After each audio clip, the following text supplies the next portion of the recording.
MD নয়ন আপনি লিখেছেন, নামাজের পরে যদি দেখি প্রস্রাবের রাস্তা দিয়ে হালকা পানি এসেছে, বাইরে বের হয় নাই, তাহলে করণীয় কি?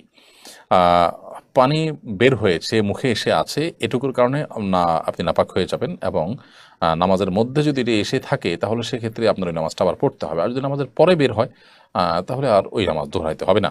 অম্ময় কুলসুম এর থেকে আপনি লিখেছেন, নফল তওয়াফের সময় মেয়েদের মুখ ঢেকে রাখা কি জায়েজ আছে? হ্যাঁ, অবশ্যই নফল তওয়াফের সময় মুখ ঢেকে রাখতে পারেন, কারণ আপনি ইহরামরত নাই, অতএব বরং অন্যান্য পুরুষদের মধ্যে আপনি মুখ ঢেকে রাখতে পারেন, রাখবেন, নেকাব পরবেন, সেটাই বরং স্বাভাবিক। হ্যাঁ, যদি আশপাশে কোনো পুরুষ না থাকে তাহলে ঢেকে রাখা আবশ্যক না, তবে ঢেকে রাখার বিধান এখানে প্রযোজ্য হবে যদি অন্যান্য পুরুষরাও আশেপাশে থাকেন।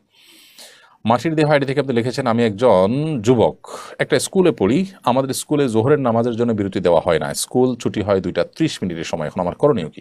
2টা 30 মিনিটেও জোহরের ওয়াক্ত কোনো কোনো মৌসুমে থাকার কথা থাকে, আপনি তখনও নামাজ পড়ে ফেলতে পারেন, কিন্তু এত লেট করে নামাজ পড়া উচিত নয়। ছুটি নেবেন টিচার থেকে, এবং প্রতিষ্ঠানে জোহরের নামাজ জন্য ছুটি আদায় করে নেওয়ার জন্য মুসলিম শিক্ষার্থীদেরকে নিয়ে আপনি প্রশাসন, আপনার কর্তৃপক্ষ তাদের উপরে জোর দাবি জানাবেন এবং এটা আদায় করবেন।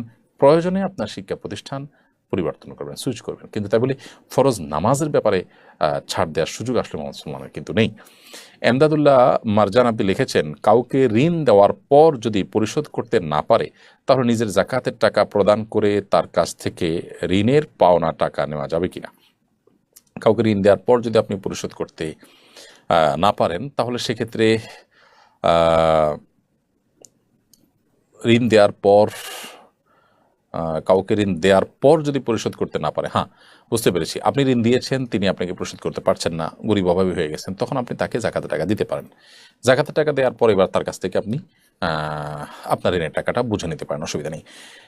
এমডি শান্ত ইসলাম সুমন লিখেছেন, কোনোভাবে অন্তর নরম হয় না, মন থেকে কোনো কিছুই করতে পারি না, মোনাজাতেও কান্না আসে না, ইস্তেগফার পড়ি তাও কোনোভাবে অন্তর নরম হয় না, করণীয় কি? আল্লাহ মাফ করুন, অন্তর শক্ত হয়ে যাওয়ার, কঠোর হয়ে যাওয়ার অনেক কারণ আছে। কখনো কখনো নিজের পাপাচার করতে করতে মোহর মেরে দেওয়া হয়, এজন্য পাপের পরিবেশ থেকে সরে আসা, সকল পাপ থেকে সরে আসার জন্য সংগ্রাম করা, এবং কান্না না আসলে কান্নার ভান করা, এটি খুবই গুরুত্বপূর্ণ। ফাইল্লাম তাবকু ফাতাবাকু, যদি তোমাদের কান্না না আসে তাহলে সেক্ষেত্রে তোমরা কান্নার ভান করার, কান্নার চেষ্টা করো অন্তত।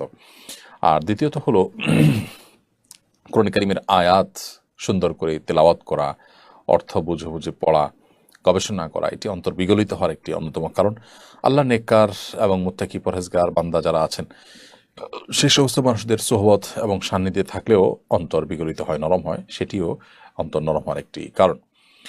আর রাফিউল তানিম আপনি লিখেছেন, আমি পুলিশে চাকরি করি, অনেক সময় নামাজ পড়ার সুযোগ হয় না, অফিসারের চাপ থাকে, সবাই বলে ডিউটি করলে নামাজ হয়ে যাবে, এটা কতটুকু সত্য?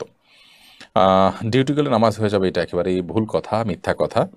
আপনি একজন মুসলিম হিসেবে আপনাকে সময়মতো নামাজ অবশ্যই পড়তে হবে। ইন্না সলাতা কানাত আল মুমিনের কিতাব মওকুতা, নিশ্চয়ই ইমানদারদের জন্য সলাতকে আল্লাহ তাআলা নির্দিষ্ট সময় পড়াটাকে ফরজ করে দিয়েছেন, বিধায় আপনি দুনিয়াবি ডিউটি করলে না নামাজ আদায় হয়ে যাবে, এটি একেবারে মূর্খতা সুলভ, অজ্ঞানতা সুলভ কথা।